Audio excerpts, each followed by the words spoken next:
Much, Deputy Speaker. So the debate to date and up to this point is focused on whether we should accept additional funding from Dublin. I want to look and focus some of my remarks on the money we already spend from our budget and what we get in return. So we'll take Safe Food as the first example, a body from Northern Ireland which we fund to the tune of £2 million a year, yet it doesn't employ a single member of staff here in Northern Ireland. Not one. Despite what Ms McLaughlin says, no one in this chamber represents people living in Cork. That is simply outrageous. The Health Minister recently made a statement to this House following the 26th North-South Ministerial Council meeting in the Health and Food Safety format. One topic we were told that was discussed was child protection. So I asked the Minister, did he raise the issue of Irish institutions to contribute to the child abuse redress in Northern Ireland?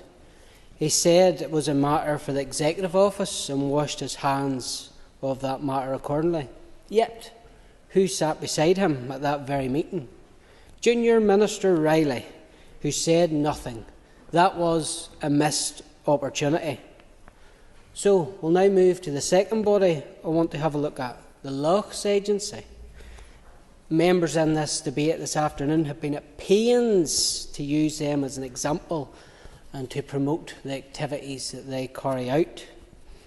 I've submitted numerous questions to the Minister for Agriculture. Sorry, that was a slip of the tongue. He's no friend of Agriculture. Minister for the Environment, should I say.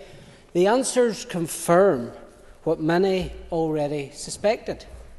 This is a body that is bloated, it duplicates, and I believe is surplus to requirements. It currently employs 68 people, 15 more than its authorised complement. 21 are temporary, 3 work on externally funded projects. Where is the accountability? In 2024 alone, nearly £1 million went in salaries for the Conservation and Protection Directorate, another £590,000 on office costs. So after spending that vast amount of money, what was the result? 0 prosecutions for illegal netting in 2024 and only 3 in 2023. None in 2022. We are funding a fisheries enforcement regime with no active fishery to enforce. Worse than that, the functions the agency claimed to perform are already carried out elsewhere.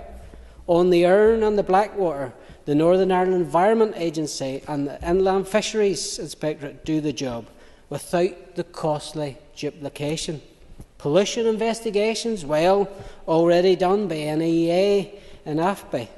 Scientific advice, another one for AFBI.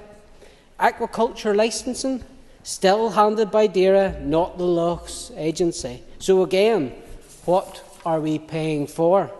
Despite all the staff, the agency spent £172,000 on external PR and media contractors over the last 3 years.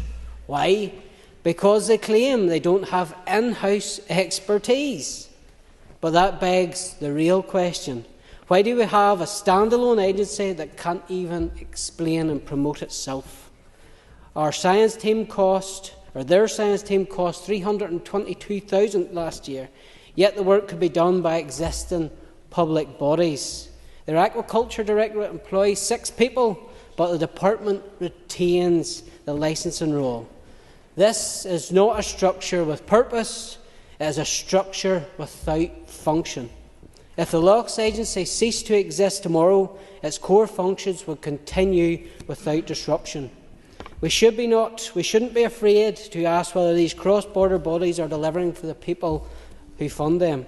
And when the answer is no, we should not be afraid to act.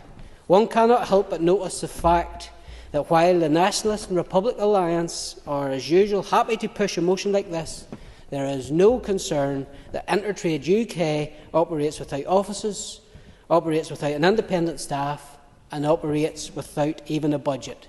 My goodness, that's some storming up in how they value unionist concerns.